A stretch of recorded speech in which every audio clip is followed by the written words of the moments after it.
Jersey Boys Sports Talk with Victor Arocho and Byron Jones. And here's your host, Victor Arocho.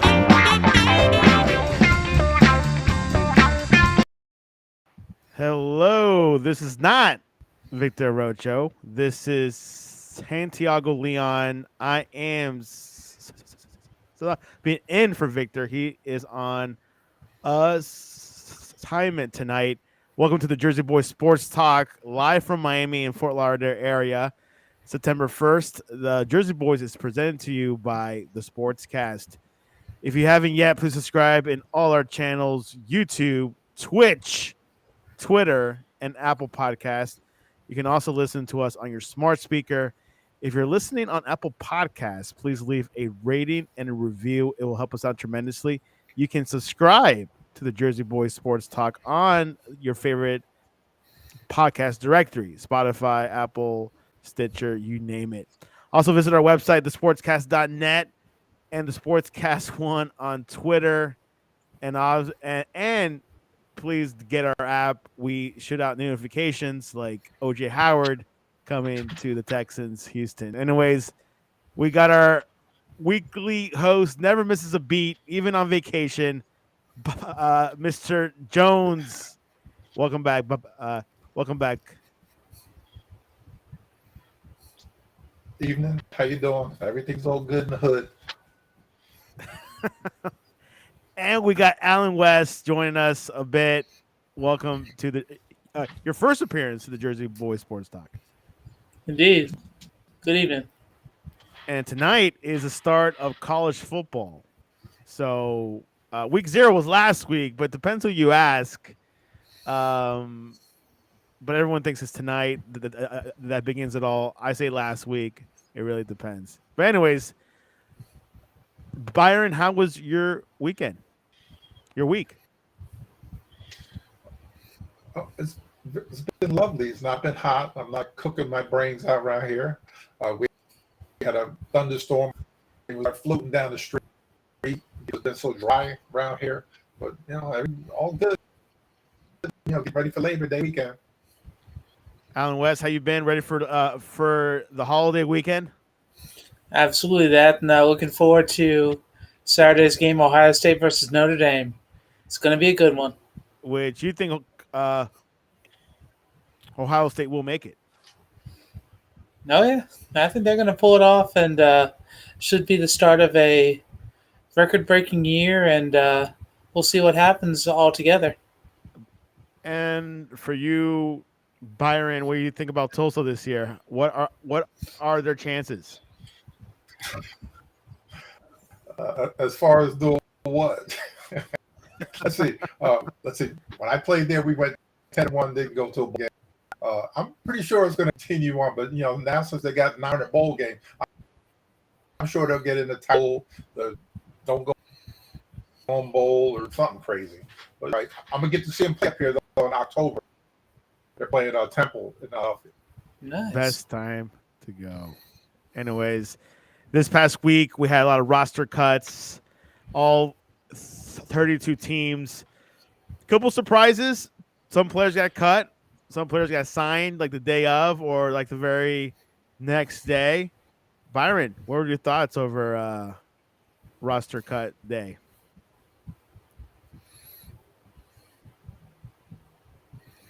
Well, the one big one, of course, the Giants. Martinez is getting cut. That was like out of left field. You're talking about a guy that's had over 100 tackles, every year, consistently, even going. I look at it today. I was like, what was? So it's going to be him and then OJ Howard. So, yeah, which OJ Howard, he signed with the Texans today, actually a couple hours ago. Alan, what were your thoughts over NFL cut roster deadline? I mean, you've seen some good things, some bad things. The thing for me that I'm going to bring up, though, is because I'm a Washington fan, we had our running back get shot 2 times, and now they put him on the PUP list, which, I mean, I know cutdown day is important, but I think you guys can indulge me when I say there are some things that are a little bit more occasionally important than football. But, I mean, I do hope that they do well. The thing that got me, though, Byron, that I noticed today is, did you see about how Derrick Henry, his contract got boosted from $12 million to $14 million? Nice. Yeah, I saw that a little earlier. Oh, yeah. Isn't it? Correct me if I'm wrong. Isn't this Saquon's contract year?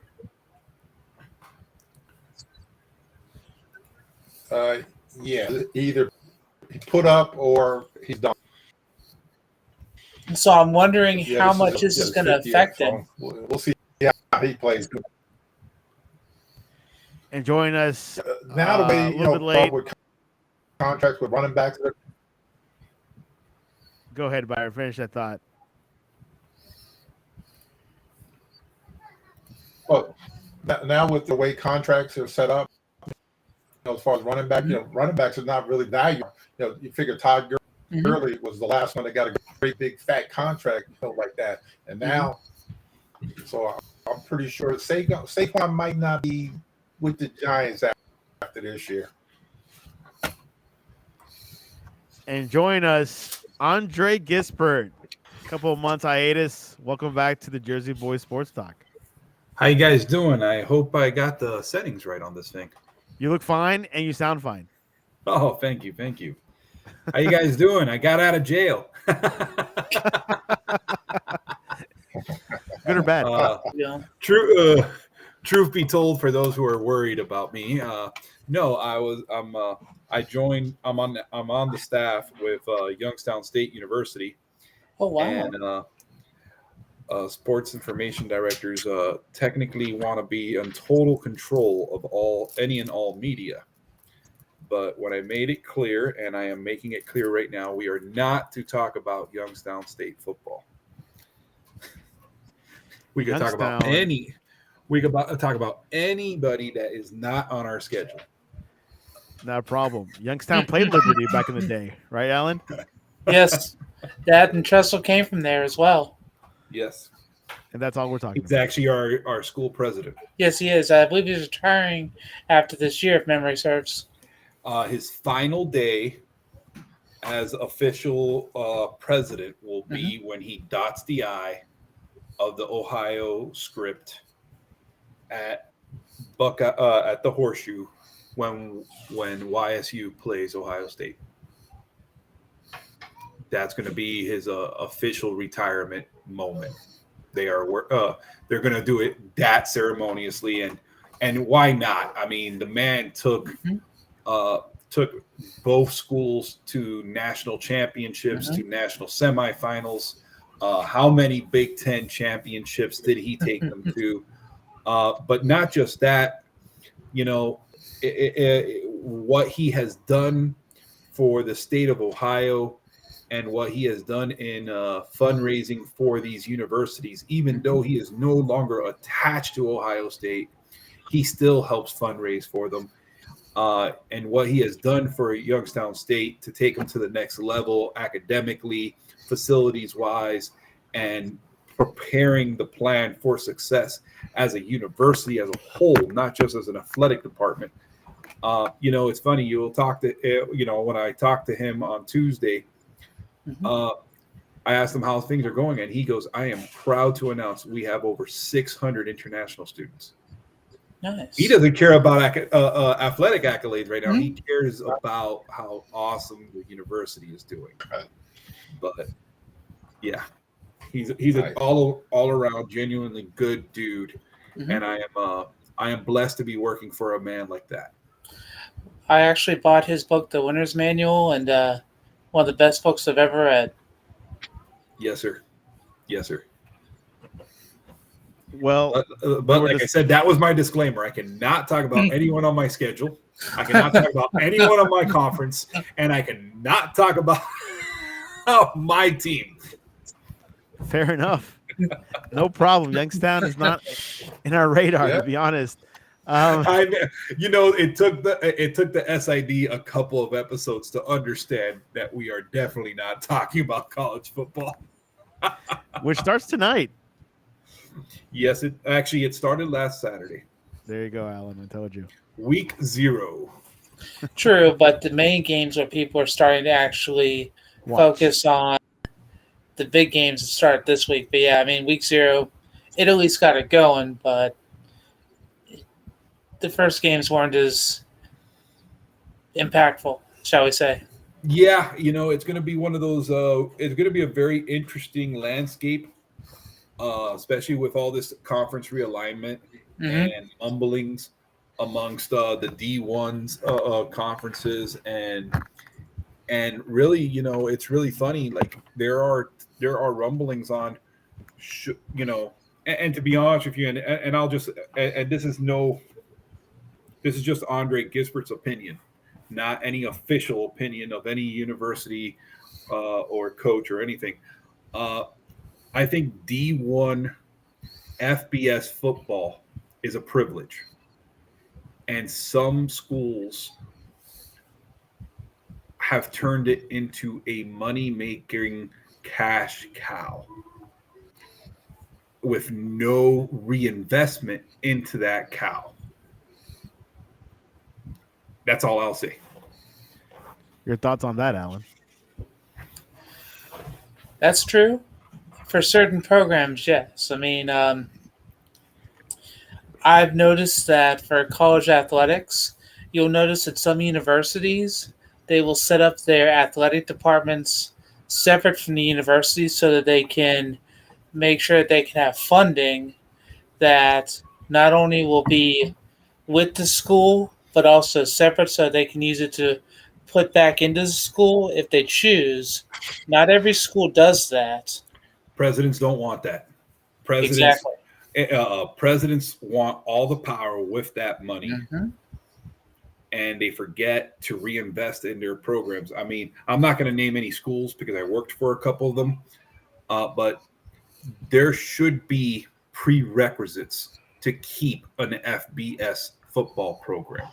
There, if your football stadium looks like a high school stadium, you don't belong at the next level. You don't even belong in Division I, personally. And I understand that there are some Division I, some Division I's that they're just cash poor. Well, if you're cash poor, you don't belong in FBS. It's as simple as that. It's an investment. If it's an investment you can't afford, then why are you there? And I'll leave it at that. Your thoughts on that, Byron?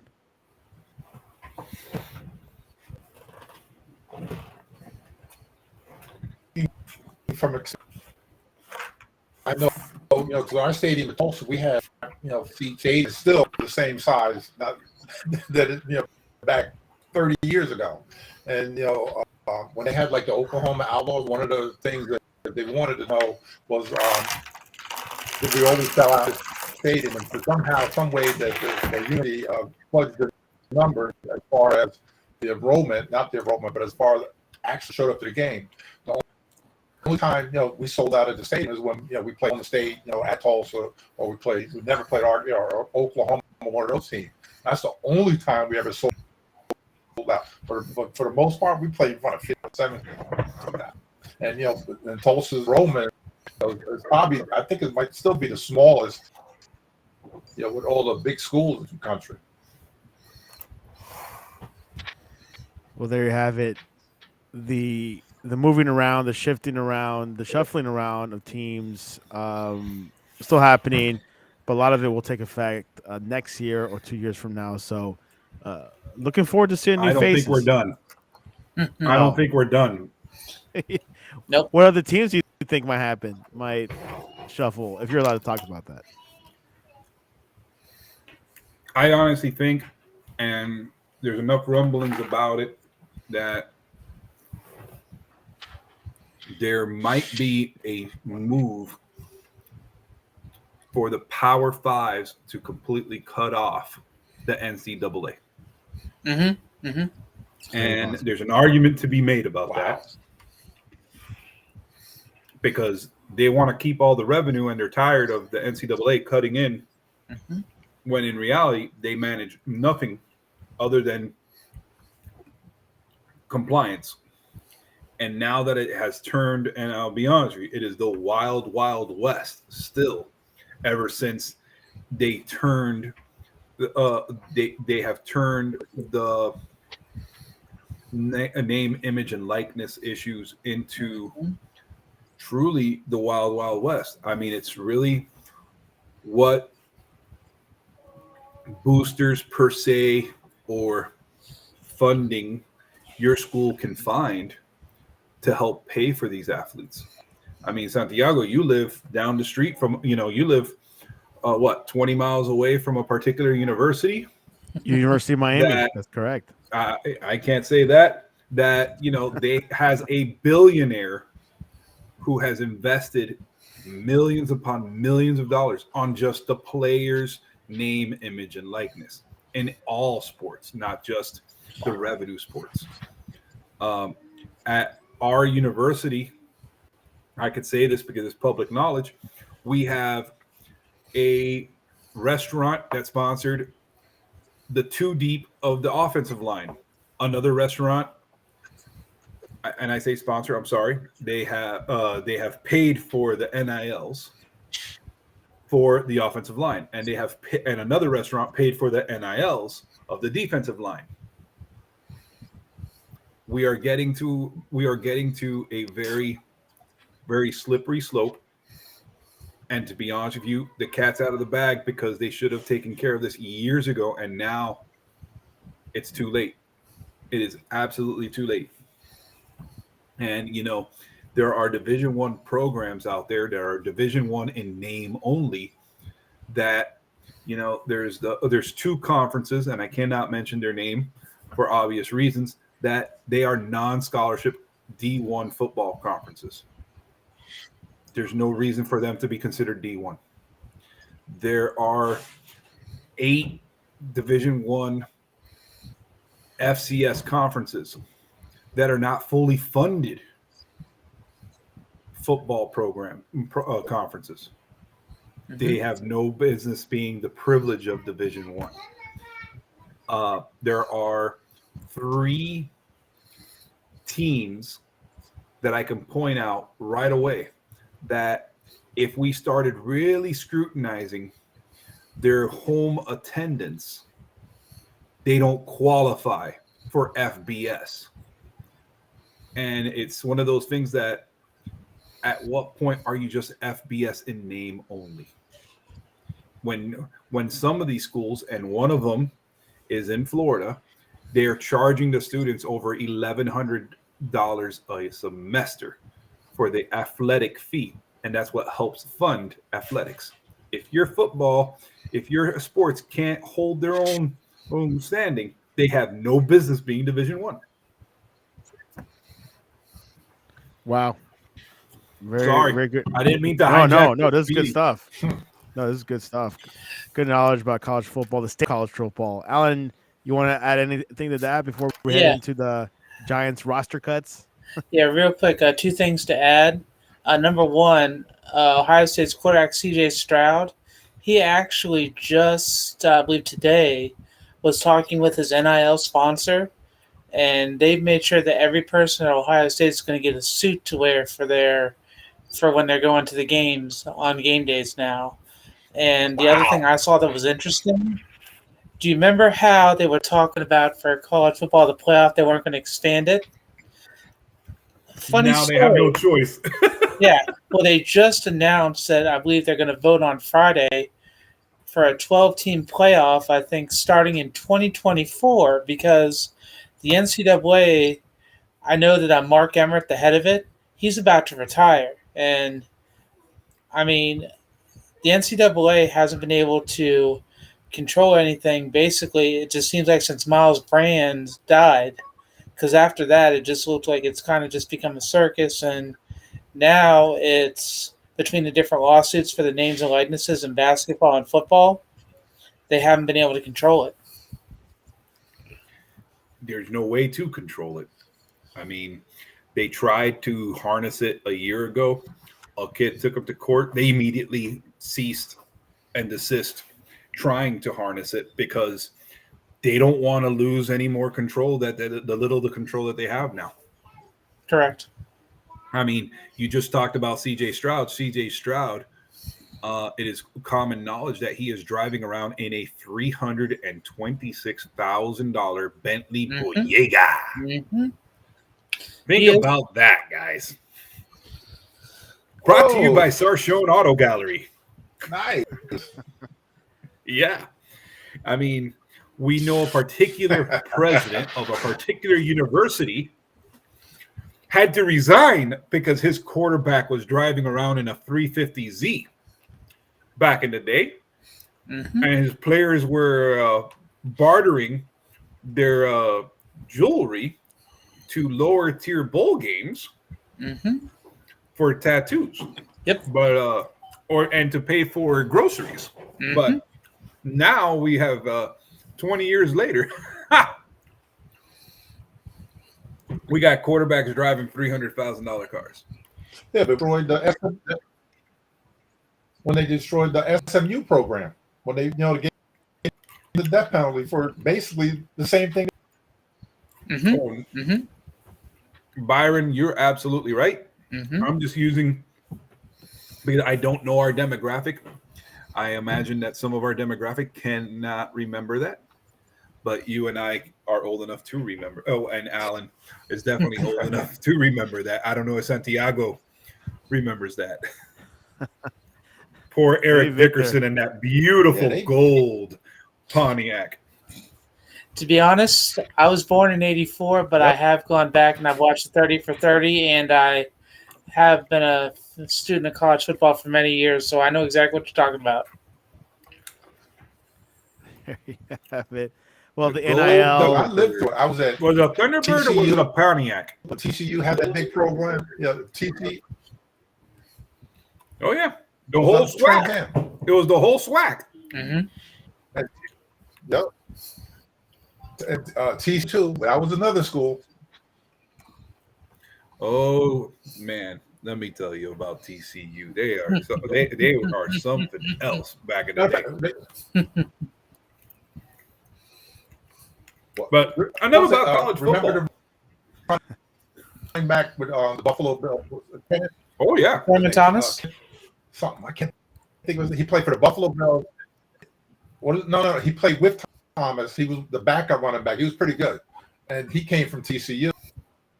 He had he got suspended. Played like half of his senior year because of the shenanigans that was going on at TCU. I can't think he was a really good running back with the Buffalo Bills.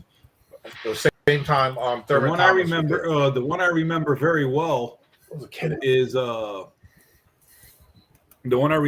well is LaDainian Tomlinson, and the only reason why I remember him very well is because I had to play against the guy, and I'll tell you that every linebacker said that his thighs were like 2x4s or 2x6s smacking you over the head. Does anyone remember that running Kenneth back? Davis. Alan? That's his name. Kenneth. That's okay. Way before the day. Yeah, Kenneth Davis played at TCU and then played for. Okay. So, besides Blake Martinez, Byron, you also mentioned Cottrell or Keltro that got cut with the Giants. Any more significant cuts you saw this past week? No, he came back. That's right. Got an intercepted pass and played really well for them. He came back like a couple days later. So now he might end up starting to get rid of Blake Martinez. Yeah, these roster cuts are 53 sounds so little, right, Andre? I disagree. I just wish that the practice squads were a little larger. 53 guys is more than enough. I just don't like that there's not a bigger practice roster. I think it should be a true practice roster of another 22 guys, not 16. What do you think, Alan? I agree, but the thing is, with Those how guys the are make- NFL those guys is, Practice squad. I mean, that's the one way they're still staying in right now, which you see during the year that the practice squad, some of those players will get elevated to the main roster. So, I mean, in some ways, even though it's tough, we're luckily able to where that'll still make it happen for some of the players' hopes and dreams. And some of the players go back and forth between the practice squad and the actual roster. So things can fluctuate. So how did the Eagles do, Byron?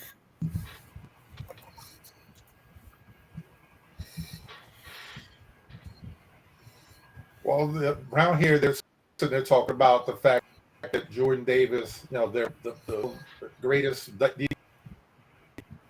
the lineman in the history of the college. They noticed around here they didn't have not tackle the whole preseason.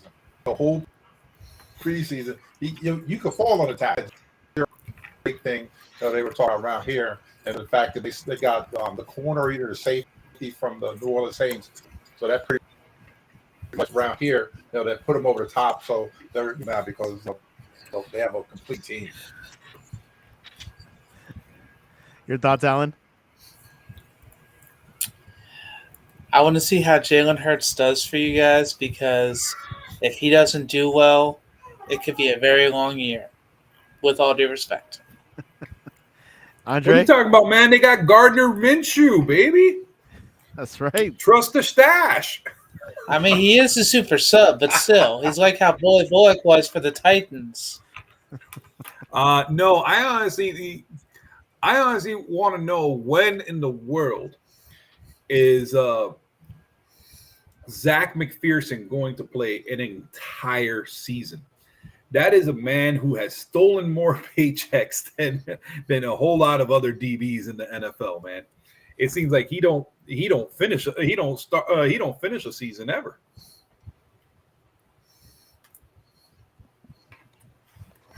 Okay.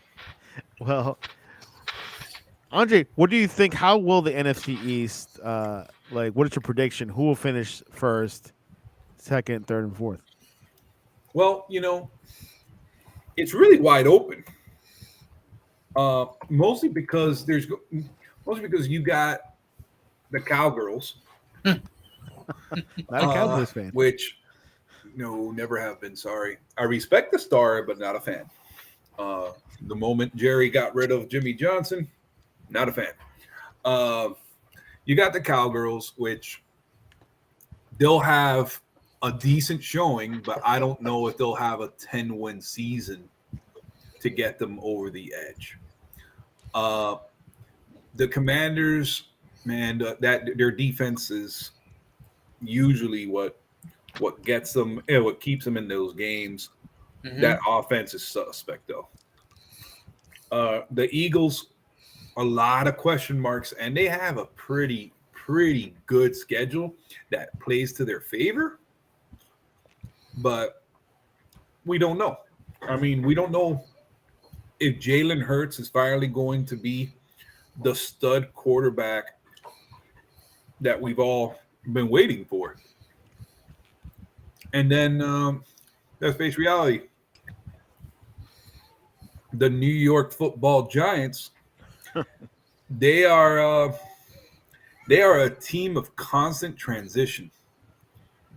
And when you are constantly transitioning schematics, you're constantly transitioning theory, you're constantly it was on the news the other day on Football Scoop, one of the coaching forums, it was said they changed their practice format 3 times during camp. This year. This camp, they changed it. They did a change. Usually people change it up once. Right. You change it up once because maybe the length of your periods, Byron could speak to this. Most people do 5 or 10-minute periods. And, what, first one's indie, second one is warm up, is this, and you got your different programs throughout the practice.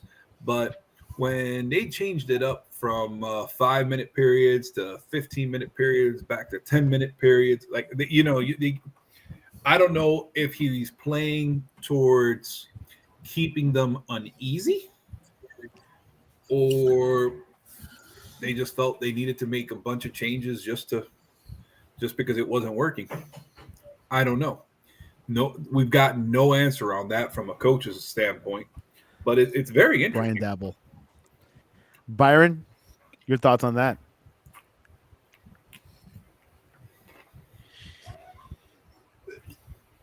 Pretty much the practice, everything, what Andre said, you want, like you said, you got a 5-minute period for this and, 5. And you want to know that when you come in every day, that pretty much, it's going to be, whatever you do, main thing the next Monday, and the Monday after that, or Tuesday, the same thing after that, and so on and so forth. And when you have it, all right, next to come in is 15 minutes long. It's, this sort of gets, this is like a drug. And all this, like, just get through it. You're not going to get anything accomplished. You just want to get through it, and that's it. Getting things done with a new regime. Do you trust the new coaching staff, Andre? They're good guys. They got good credentials. I don't see why I wouldn't trust them. I honestly feel that they deserve to be where they're at. Heck, I mean, they have the pedigree. It's really going to be, are they ready for this? Are they ready for this? I think we all could agree the guy who should have been hired didn't get hired. But it is what it is. Byron, do you trust this new coaching staff?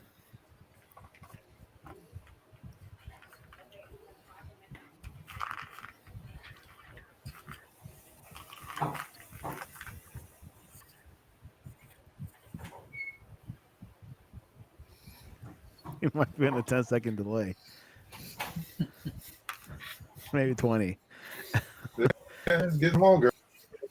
I guess I don't. Byron, the question is, do you trust this coaching staff for the Eagles?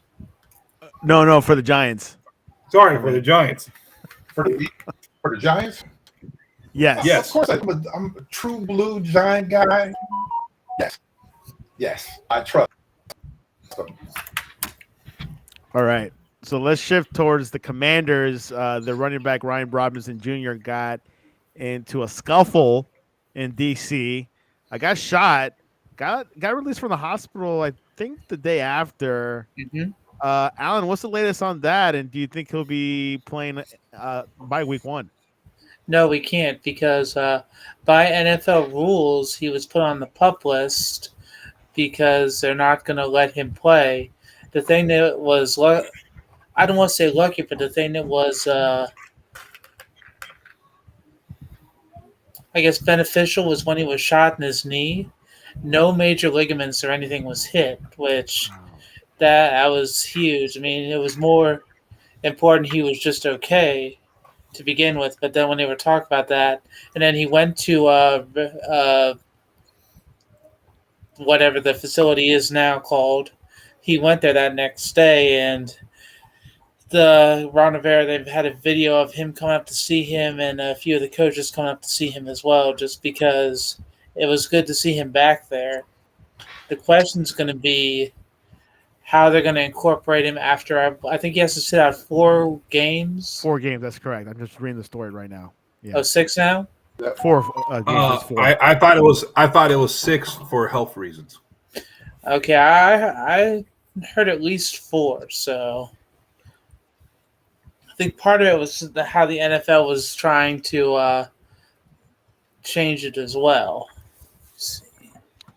Yeah, we'll see by the timeline. Andre, your thoughts over this incident, and is this going to be a factor for the Commanders? How can it not be? This is an organization that has gone through so much tragedy over the last 20, 30 years. I mean, heck, I can go back to when Shawnee passed away. Wow. Mhm. Sorry, Sean. You guys don't know him like I did. Sean Taylor was a high school friend, and his passing still messes me up. You've had a lot of turmoil going back almost 20, 30 years with that staff. With that team of guys, having off the field issues. I mean, correct me if I'm wrong. I can't remember the name. There was a guy who got stabbed in the hand during camp back in the 90s. He tried to stop a knifing and he got stabbed in the hand. He never came back to the NFL. Wow. I know that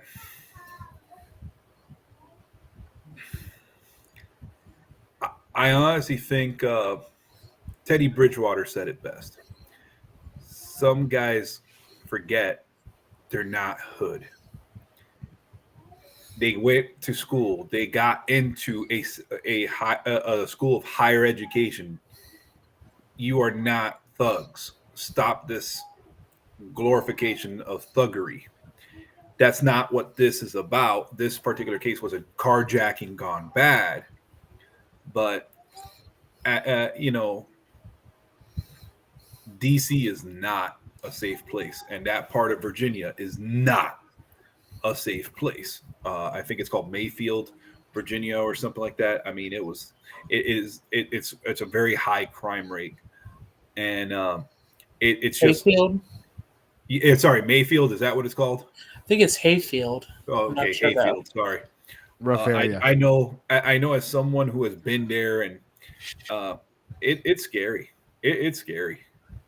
And I've been to a game at RFK. I've been to, and that I didn't feel safe. And I'm a 6'4" dude. I feel like I could defend myself, and I didn't feel safe. Your thoughts, Byron? So yeah, that organization has a lot of. Honestly, it's just that organization has just, I think, has been a stain on the league for various reasons. Not this, but I think there's an argument to be had that if there was one owner that should be ousted, is that one. Sorry. Agree with that. Pretty bold. Byron, your thoughts on the Brian Robinson Jr. incident? The only thing I was prior law enforcement saying that. One, what is he doing over there? That's the why was he there? If he has I think they said Hellcat or Dodge Charger or whatever car it was, a flashy car through a neighborhood that is kind of suspect. That's a $100,000 car, so you don't. Or did they they sit around the red there's parking lot and see these guys' cars. It's like, what? Hey, I want to get that car. Where they follow from their complex, but it's just weird. He's played at Alabama, and even being down, he's a good kid, but he really should have been in that area. Quite interesting developments, but yeah, he's at least will be out for 4 weeks, so hopefully he'll be recovered and coming back and playing strong. Let's go to the other team in the NFC East. Dallas Cowboys is hurting in their own line. They're known for their own line historically. What makes this year different, Byron? Because you want to make it different. The people around Philadelphia are beating everybody else head because their great leaders was brought in for a visit or wherever. He's 40 years old, 40, and he has season probably a couple of years. They're thinking about getting this guy or maybe moving the university. Tyler Smith, he just settled in a left guard and gets settled in there. If they got to find somebody, but Jason Peters, that's a reach. Andre, your thoughts on the Cowboys O-line this year? The Cowgirls O-line Yeah, sorry about that. is going to need an enema. Honestly, they just need to start from scratch. It's too many theories. They've changed. They've changed coaches. They've changed the position coaches. They've changed.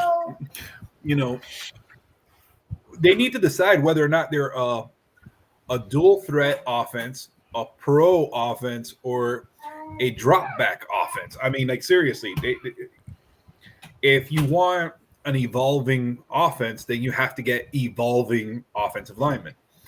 They have two offensive linemen that are great at pass pro. Great. And then they line them up with two guys who are great at on the run. Okay. And then they have a center that was mainly a spread offense guy. Makes no sense. I mean, I think they need to start from scratch. And maybe I'm just talking out of my butt and they prove me wrong. And also with Tyron Smith, he'll be out a few weeks, Byron. That's pretty significant, even though he's injury prone, they say. December. Wow. Man. Now it's December? Mm-hmm. God. Yeah. Your thoughts on that, Alan? Yeah, what torn hamstring? That's Mm-hmm. Well, I'm going to go at this in a different way. For me, obviously, I'm not a Cowgirls fan, but the question will be is if Zeke Elliott's going to be healthy, if Dak is going to be able to bounce back, because last year you almost could consider it a wash because he was coming back from the injury he had that knocked him out of the year before. And the question is if he's going to be able to make Elliott and CeeDee Lamb two of the premier players there, or if it's just going to be, okay, it's going to be just another average year, but we're going to try to make it seem like it's going to be more than that. That's just how it seemed to me for them the past 5 years. Well, there you have it, Cowboys. I will say this only because I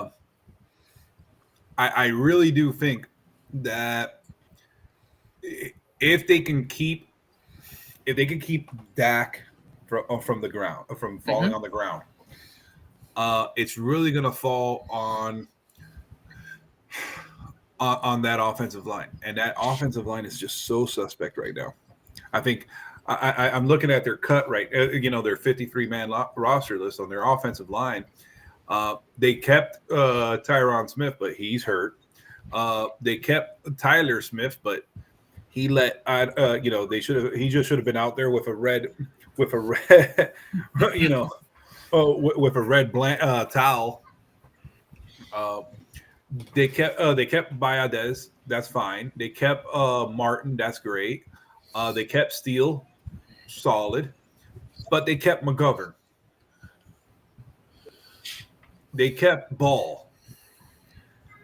I don't understand. They were younger guys that yes, they needed development, but man, I thought they were holding their own a little bit better. But then again, preseason's preseason. You never know with preseason. You ain't kidding. So we talked about the Giants. We talked about the Commanders. We talked about the Cowboys and the Eagles. We're all set, wide open from this conversation. Alan, have you predicted who's going to win the NFC East this season? I have not, but the way that it looks right now in regards to the NFC East, it's almost like you're going to flip a coin to find a winner because I like my Commanders, but do I think that they're going to win the East? I really don't. But you could say the same for every other team right now. So if you had to put a gun to my head, I would say it's going to be between the Cowgirls, sorry, and the Eagles, but I'd have to go more for the Eagles just because right now, for what they have as a team, it looks like it looks stronger to me right now.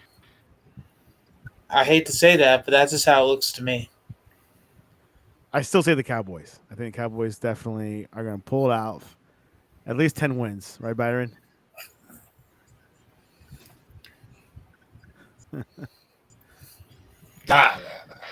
No way. But who is pressured is Sean Payton. I mean, I'm sorry, not Sean Payton, Mike McCarthy. And I think Sean Payton might come around, but I'm just saying, you know. What was that, Byron? He's on the hot seat. He's looking over. He's on the hot seat. Sean Payton is coming. Yeah, and we'll see how his broadcast career does on Amazon. All right, let's move into the biggest story of the day. Broncos agreed to a 5-year, $245 million extension with Russell Wilson. I like to hear Andre's take on that because Russell Wilson hasn't touched a ball for the Broncos yet. It's so back-ended, though. I don't think he's going to see the majority of that contract. It is crazy, though. Yeah, when I got that on my phone just a few hours ago, I was wowed. I really was. And, good for him, honestly. Good for him. If that's what he's worth, that's what he's worth. Cool. I don't see it. And I don't see him getting the whole $200 million. But they didn't want to chance him leaving next year. And I kind of don't blame him. For what I understand, he's embraced Denver. Him and Sierra have embraced the Denver community. I literally just learned this from hearing good work, different good works segments on different television stations, just in the office, the television station. Him and Sierra took a bunch of got a bunch of their stuff and whatnot, and they got a few churches together, and he paid for the trucks, and he's sending trucks down to Mississippi. The dude's not even from Mississippi. I don't even think he played a game in Mississippi. I don't even know if Sierra's from Mississippi, but obviously the dude is doing the right thing, and he got together with a few church organizations and a few other food pantries and whatnot, and paid for semi trucks to meet at the Broncos facilities and help load up the trucks himself. And he and Sierra were out there helping load up trucks to send food and water down to Mississippi. I'm hearing that he all of a sudden will show up to different high schools and talk to the kids without being asked. He's obviously embracing the Denver community, and I think a lot of that has to do with that's what Peyton Manning did. Peyton Manning got over there and he embraced Denver. So I think he's taking notes from his chief, and kudos to him. I mean, I think anybody who gives back to the community like that and wants to be a role model. I mean, this guy's been a role model. So has his wife. I know that some people, they see her flashiness and whatnot, and they can't see past it. But she does a lot of good works out there and whatnot with her charities. And the dude's he's been a stand-up dude, and he's been a good role model for the communities that he's been in. Alan, your thoughts on the deal, which includes 165 million in guarantees. I mean, it's a good deal for him. The one thing you can say about Russell Wilson ever since he left NC State to go to Wisconsin and then join the Seahawks, even in the offseason when he was doing baseball, I believe, with the Yankees and the Rangers, he's always made sure that he's been more of an emotional leader and has always tried to give back wherever he's gone in all the different situations. So, I mean, to hear that he's been doing that for Mississippi, it doesn't surprise me. The thing for him,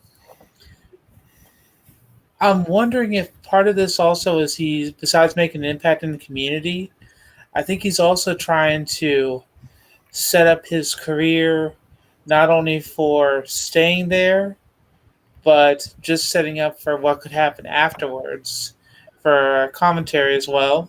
But the one other thing that I'm a little curious about for him is I would wonder about if they talked about just kind of how he left Seattle, because he really hasn't said anything about that. And just with how Pete Carroll, how you saw the relationship between him and Pete was, you would wonder how that would end. And then he goes to the Broncos, because it's in some ways it's kind of like the rich get richer with them going to the Broncos, because I mean, you had Peyton there. Sure, you had the time where they weren't doing this all after Peyton, but now you have him there. I mean, who's going to be there next? Mahomes? Josh Allen? I mean, anything's possible right now. Anything's possible. Byron, your closing thoughts on the extension? I mean, uh, the contract extension between Russell Wilson and the Broncos.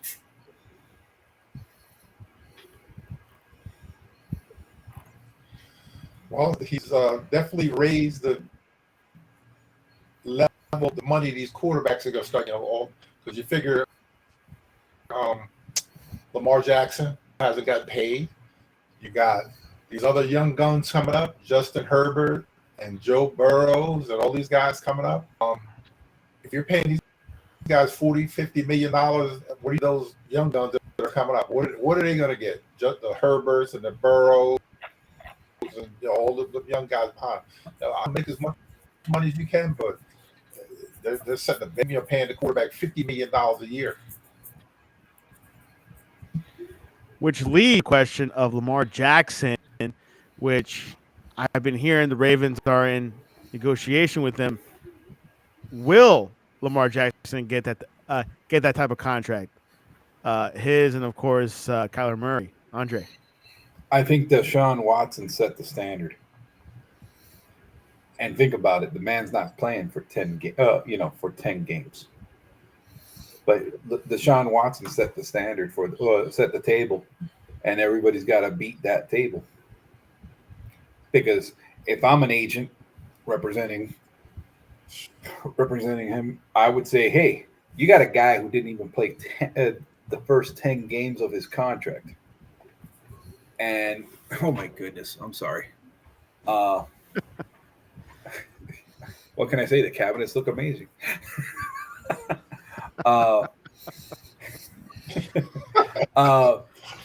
Jersey Boy Sports Talk. Yeah. But no, I mean, I think Deshaun Watson his agent set the table and basically put it out there like, hey, this is what my guy is worth. If you don't like it, he's going to keep walking. And the Cleveland Browns helped set that table. It's kind of like how the New York Yankees had to adjust, and the New York Mets had to adjust when A-Rod got paid the ridiculous amount of money by the Texas Rangers to leave Seattle Mariners. It is what it is. Every sport has their quantum shift. Right now, the NBA is all about super teams. The guys getting the big contracts, they might win the individual awards here and there, but they're not winning rings, whereas the super teams are, and they're willing to take pay cuts for that. These guys, I don't know. I mean, heck, I grew up during the Marino era when Marino was the top paid NFL player in league history 6 or 7 years in a row, and there was no money left in the cap for other players. I mean, at some point, the salary cap bites you in the ass. Byron Jones, Lamar Jackson, will he get that pay eventually?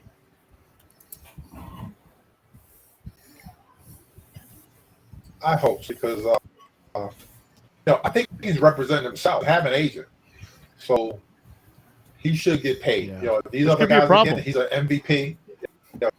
He has work. Yeah, he has. He's an what? Pay him. Bishotti, the owner of the Baltimore Ravens, reaching the pocket, guy's money. Alan West, you said that Patrick Mahomes set the standard. Yes, I do remember that. Please explain.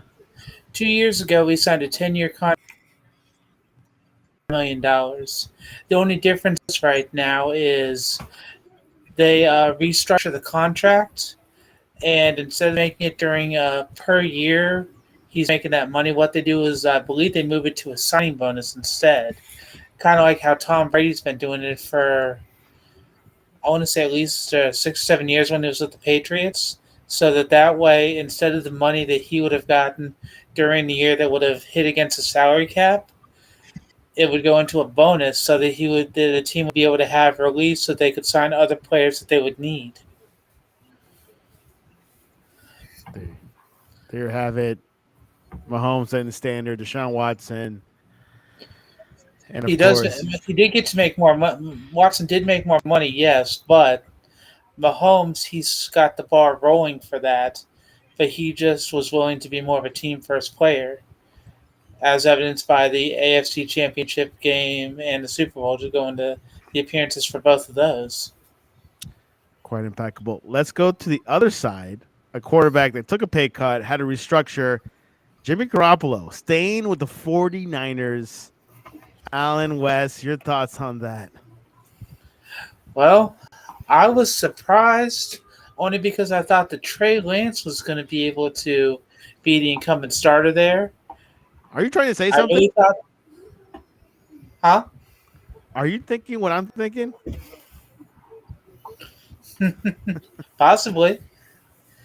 I'm waiting to see if Trey Lance, they're going to try to hold him back for another year or have him start halfway through the year, have Jimmy G go, just because the way that it's always been for him is he has an injury, and so then he's out for a while, and then that way Lance could be able to show what's going on. Andre, love to hear your take on this. Jimmy G stays in San Francisco. What does this mean, or it means nothing? The DeBartolos have all the money in the world. I will start with that. He is a real estate mogul. Carl DeBartolo is a real estate mogul from Youngstown, Ohio, which is No why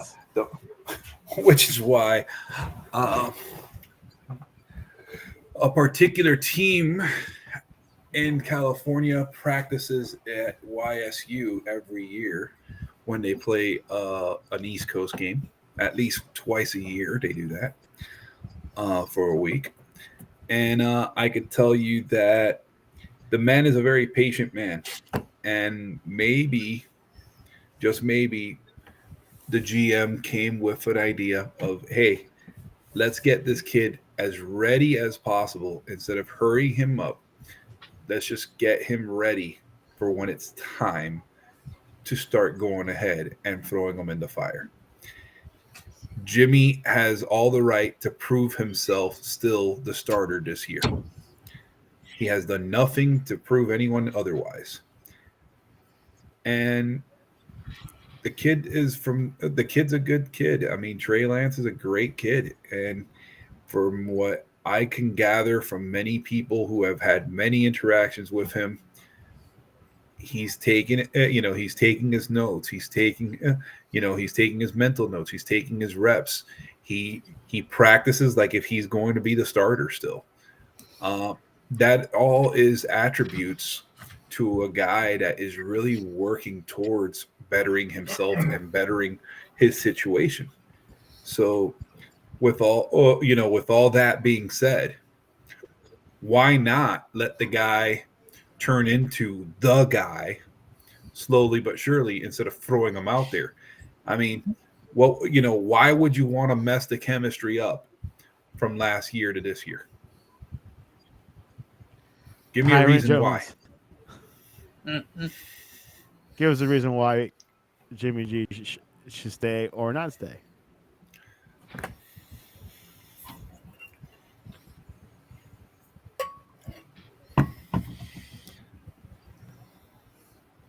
What you got, Byron?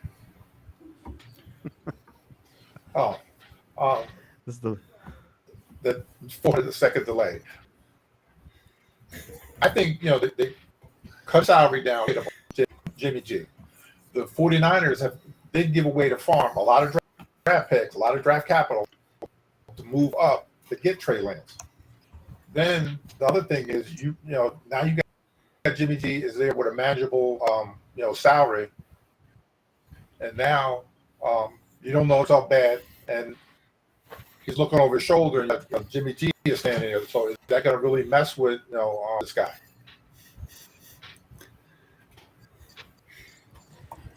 We'll see what happens in San Francisco. I know Yeah. Jimmy G was pretty expensive, and but he restructured his contract, meaning he can leave after this season.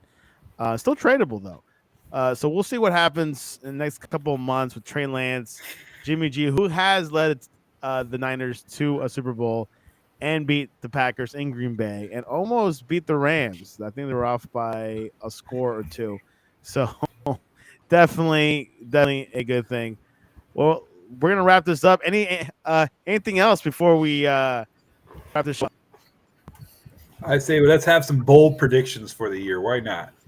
Go for it. We had our big show last week. You couldn't come, but now you got a release. I got out of jail, man. I got out of jail. What can I say? So who will make the playoffs this season? If you want to predict that. All right, this is gonna sound crazy.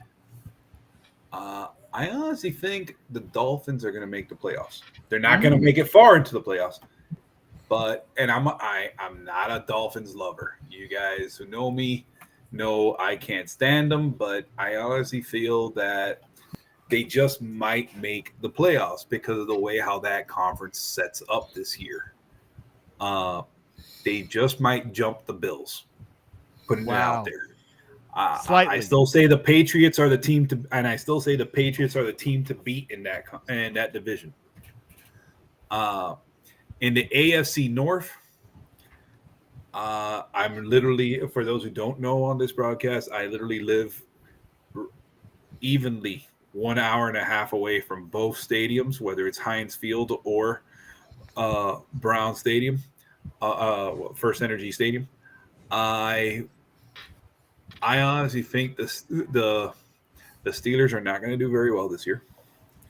I think it's going to be a year of transition, but I still hope they still have a winning season because I want Mike Tomlin to be the only coach ever to still not have a losing season at all in his career. I think the Bengals are the team to beat for obvious reasons. They have a chip on their shoulder and they really want back. I honestly think it's going to be a hard argument. I think it's a hard argument to not say that the Browns will not shock people from time to time. I just don't know what type of Browns we're going to get. But the Baltimore Ravens, man, they're the 1B of that division. In the AFC South, goodness gracious, Mike Gravel, I really hope that you have that ship righted out and figured out, because seriously, the Colts are on his heels. The Texans, I love you, Lovey, but seriously, man, I don't know how in the world you're going to run that team the way you are right now. I just don't see it. The Jacksonville Jaguars, they're the Jaguars. The AFC West. The AFC West is the Chiefs to lose. Everybody else is fighting for second.